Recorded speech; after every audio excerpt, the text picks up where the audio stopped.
A'udzubillahi minasyaitonirrajim. Bismillahirrahmanirrahim. Alhamdulillahirabbil alamin wassalatu wassalamu ala asyrafil anbiya'i wal mursalin wa ala alihi washabihi ajmain. Amma ba'd. Rabbi shrah li sadri wa yassir li amri wa hlul 'uqdatam min lisani yafqahu qawli. Subhanaka la ilma lana illa ma 'allamtana innaka antal alimul hakim.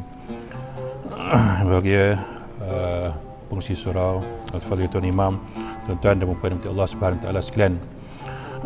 Bersyukur kepada Allah Subhanahu wa taala kerana pada kali ini kita cuba melihat kembali kepada beberapa perkara penting berkaitan dengan bulan puasa, dan insya-Allah kita akan melihat kepada perkara-perkara yang digalakkan ataupun yang disunnahkan ataupun digalakkan kepada orang Islam untuk melakukan pada 10 malam yang terakhir. Dan banyak hadis yang menyatakan bahawa Nabi SAW memperbanyakkan ibadah pada 10 malam terakhir. Dan secara umumnya kalau malam ni kita boleh bahagikan dia kepada 3 bahagian. Sekarang ni kalau malam bermula daripada pukul 7.20 malam lebih kurang waktu maghrib dan berakhir pada lebih kurang pukul 6 pagi subuh. Maknanya malam ni ada lebih kurang dalam 10 jam plus ataupun hampir 11 jam.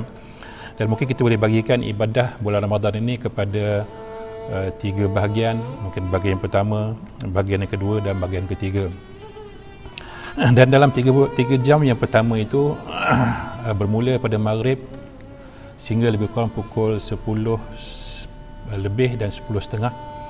Di antara perkara-perkara yang digalakkan untuk kita lakukan bermula daripada maghrib sehinggalah sampai lebih kurang pukul 10 itu, yang pertamanya ialah kita menunaikan solat maghrib dan kita menunaikan solat isyak, 2 solat fardu yang diwajibkan kepada setiap orang Islam. Dan kita juga digalakkan untuk menunaikan solat sunat, kerana ada solat sunat qabliyah dan juga ba'diyah bagi maghrib dan juga isyak. Dan di antara selang maghrib dengan isyak tu kita digalakkan untuk memperbanyakkan zikir kita kepada Allah Subhanahu wa taala, membanyakkan bacaan Quran kepada Allah Subhanahu wa taala, membanyakkan beristighfar kepada Allah Subhanahu wa taala, mudah-mudahan kita diampunkan oleh Allah Subhanahu wa taala segala dosa kita yang kita lakukan sebelum ini dan juga yang selepas daripada ini. Dan selepas daripada kita menunaikan solat isyak, perkara yang digalakkan untuk kita lakukan ialah menunaikan solat tarawih. Kerana tarawih ini hanya dilakukan pada malam-malam Ramadan saja dan tidak dilakukan pada malam-malam yang lain. Jadi kalau boleh kita tunaikan tarawih sekadar mana yang kita mampu, sama ada melakukannya di dalam bentuk 8 rakaat ataupun di dalam 20 rakaat terpulang kepada masing-masing. Dan selepas selesai menunaikan solat tarawih, maka kita anggap sebagai selesailah bahagian yang pertama malam yang kita boleh isi dengan ibadah-ibadah yang digalakkan untuk kita lakukan.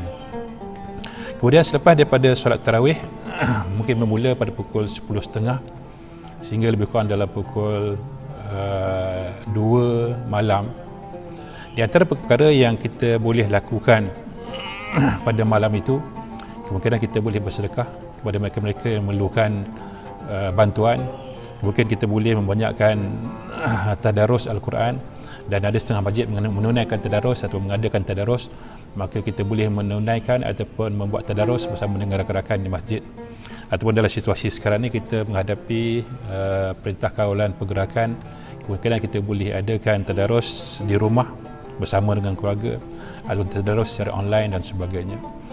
Jadi kita juga digalakkan untuk melakukan ibadah-ibadah yang lain yang sunat di antara masa-masa itu, iaitu kemungkinan kita boleh banyakkan zikir kepada Allah SWT, kita boleh banyakkan solat taubat, kita boleh banyakkan solat-solat yang berkaitan dengan solat malam.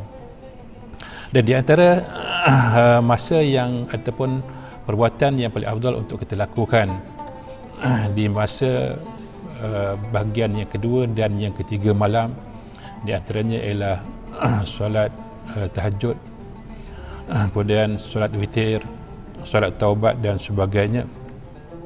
Dan satu perkara yang sangat penting untuk kita kena ingat, apabila kita tiba pada 10 malam terakhir ini, kita digalakkan bersungguh-sungguh untuk mencari Lailatul Qadar.